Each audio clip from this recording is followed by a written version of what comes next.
I never thought the sound of a single gunshot could shatter my world so completely, but in that blistering hot summer of 1865, it did. The air was thick with the acrid stench of gunpowder and blood, mingling with the sweat of desperate men and the dust kicked up from the dry earth. Samuel and I had just ridden into that God-forsaken trading post on the edge of the frontier, our wagon creaking under the weight of our dreams and a few meager supplies. We'd heard it was a safe haven, a place to rest our weary bones after weeks on the California trail. But one wrong. Word, a slurred insult from a drunk settler to a Sioux warrior standing quietly at the bar, and hell erupted like a prairie fire. "Get down, Clara!" Samuel shouted, his voice cutting through the chaos as he shoved me behind an overturned table. Bullets whizzed past, splintering wood and shattering bottles on the shelves. I could taste the fear in my throat, bitter and choking, as men screamed and bodies thudded to the floor. The post was a ramshackle affair.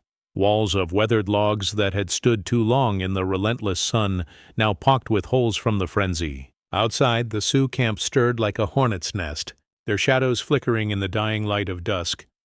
My heart pounded as I clutched Samuel's hand, his fingers rough and calloused from years of farm work back east. We'd fled the ruins of the Civil War, leaving behind the charred fields of Virginia where our families had bled out on opposite sides. Samuel, my husband of barely 2 years, with his kind blue eyes and that lopsided grin that could melt away my worries, he was my anchor in this storm of a life. "We'll make it, darlin'," he'd whispered to me that morning as our wagon rattled over the endless plains. "Out west, we'll build a ranch, raise kids under those big skies. No more war, no more hate." His words had wrapped around me like a warm blanket, igniting a spark of hope in my chest. But now that hope was drowning in the cacophony of gunfire. A burly man named Jed, the post's owner, a grizzled veteran with a scar running down his cheek, bellowed from behind the bar, firing his shotgun into the fray. "Damn fools! This ain't the place for your grudges."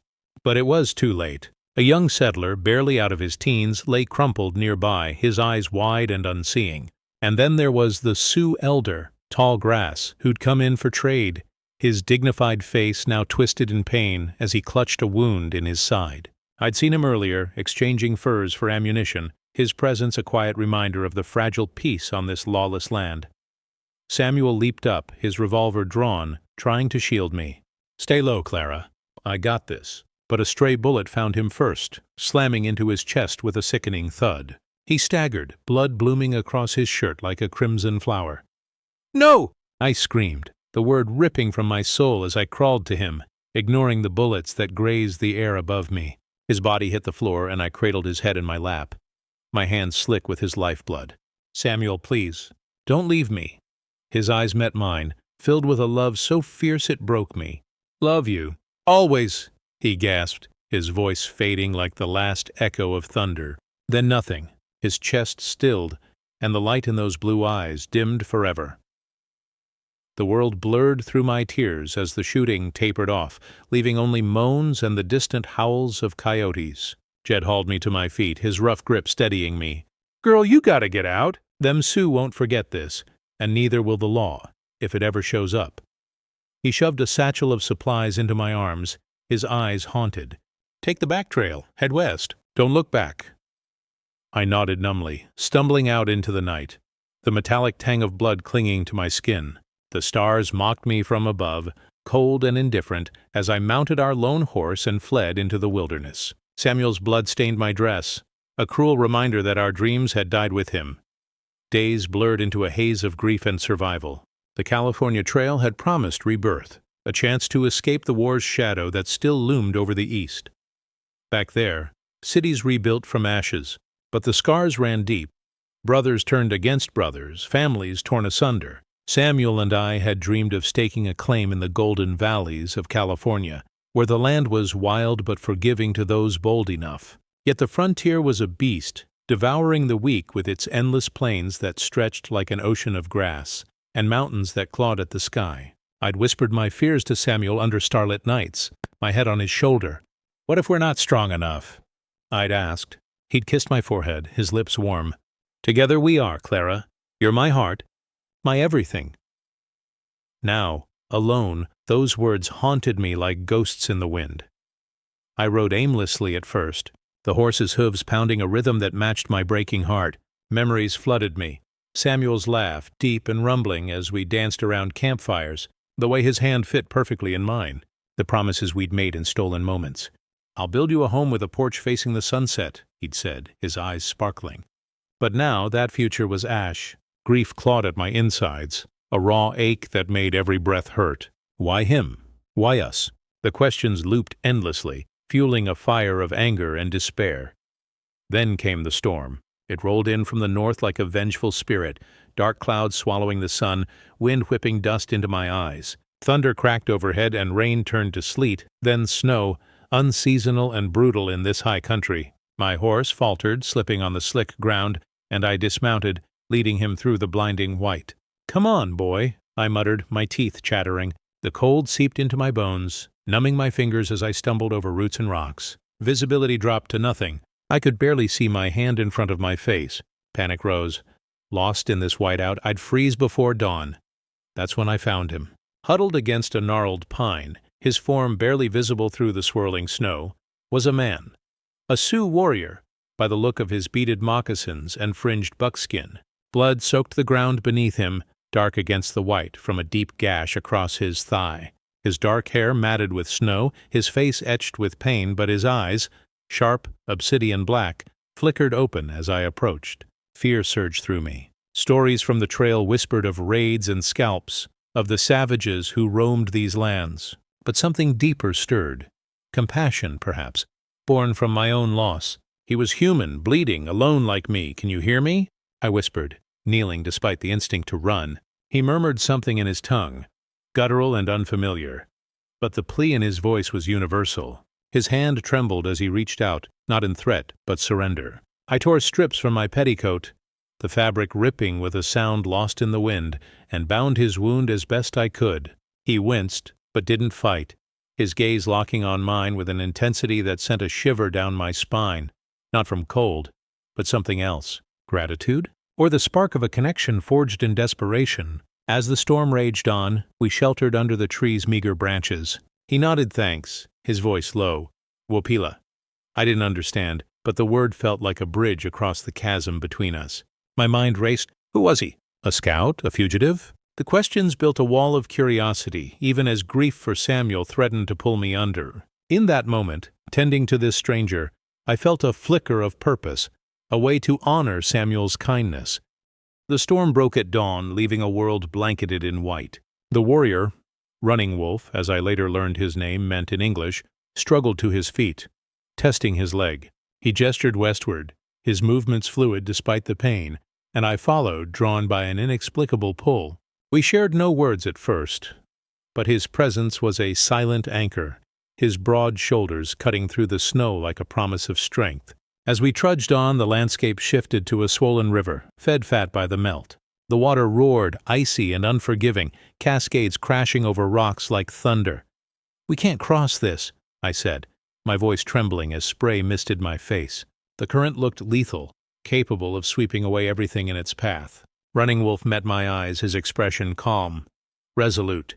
He pointed across, then began lashing our scant belongings to a makeshift raft from fallen branches. My heart hammered. Fear of the water warred with the budding trust in this man who'd appeared like fate's cruel joke. "Please," I whispered to myself, thinking of Samuel's steady hand.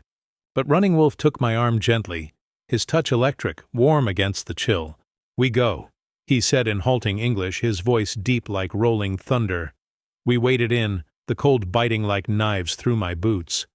The raft bobbed precariously, and midway, a surge hit, yanking me under. Water filled my lungs, panic exploding as the current dragged me downstream. "Samuel!"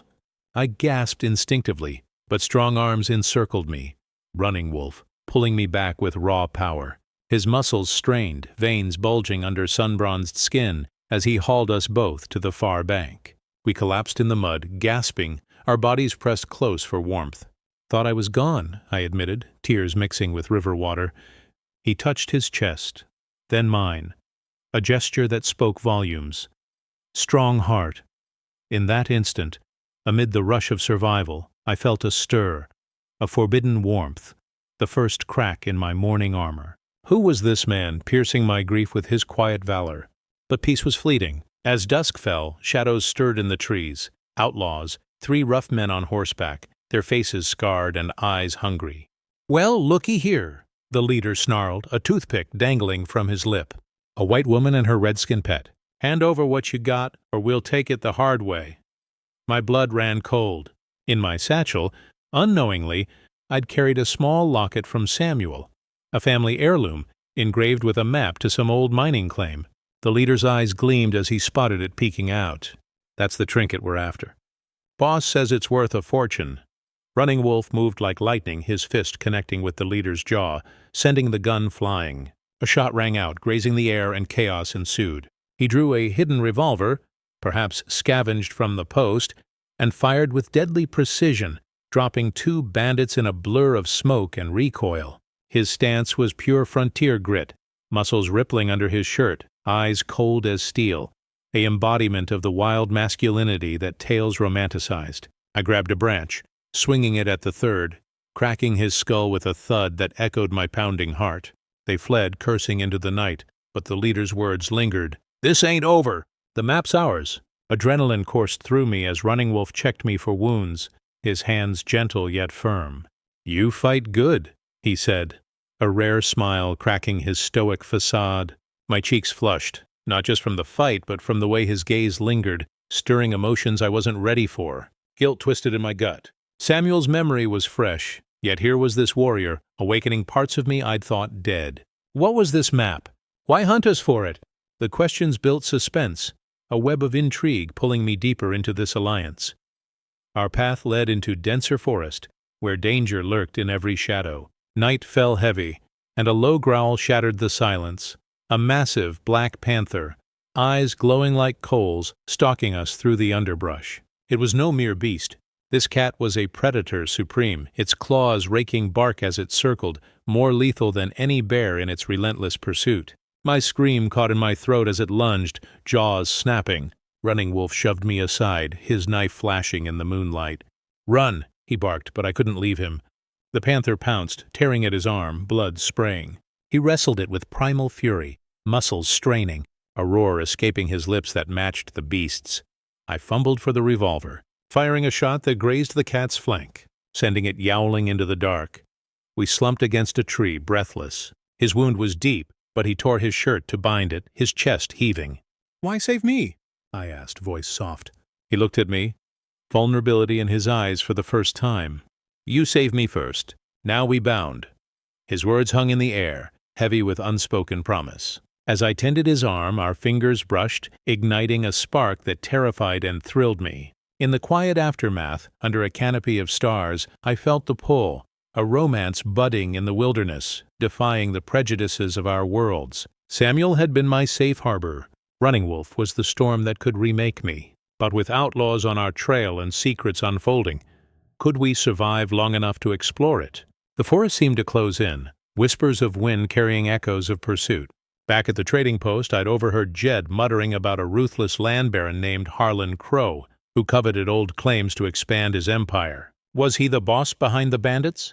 The locket burned against my skin, a talisman of trouble. Running Wolf noticed my distraction, his hand covering mine. "What hide?" he asked. I hesitated, then showed him the engraving, a crude map to a vein of gold, passed down from Samuel's grandfather. "Danger," he murmured, but his eyes held no greed, only concern. In that shared secret, a bond deepened, laced with the thrill of forbidden affection. As we pressed on, minor figures crossed our path. A wandering trapper named Zeke, with his toothless grin and tales of ghost towns, who shared jerky and warned of Crow's men. "That varmint's got eyes everywhere, missy. Best watch your back." His words amplified the tension, making every rustle a potential threat. And then there was a Sioux scout, Little Fox, who appeared briefly at a stream, exchanging nods with Running Wolf in their language. He eyed me warily, but offered herbs for wounds, adding layers to the cultural divide we bridged. My inner turmoil raged. Loyalty to Samuel's memory clashed with the undeniable draw to Running Wolf. His quiet strength, the way he anticipated my needs without words, it was intoxicating. One evening, by a flickering fire, he shared fragments of his life, a village razed by settlers, a family lost to fever. Pain make us, he said, his voice a rumble that vibrated through me. I opened up about the war, the brother I'd lost at Gettysburg, the emptiness that drove us west. Our stories intertwined, healing old wounds with tentative touches and lingering glances. Yet danger loomed larger. Scouts reported Crowe's posse closing in, drawn by rumors of the map. We evaded them narrowly, hearts racing in synchronized fear. In a hidden glade under moonlight, Running Wolf pulled me close during a false alarm, his breath warm on my neck. "Not lose you," he vowed, the kiss that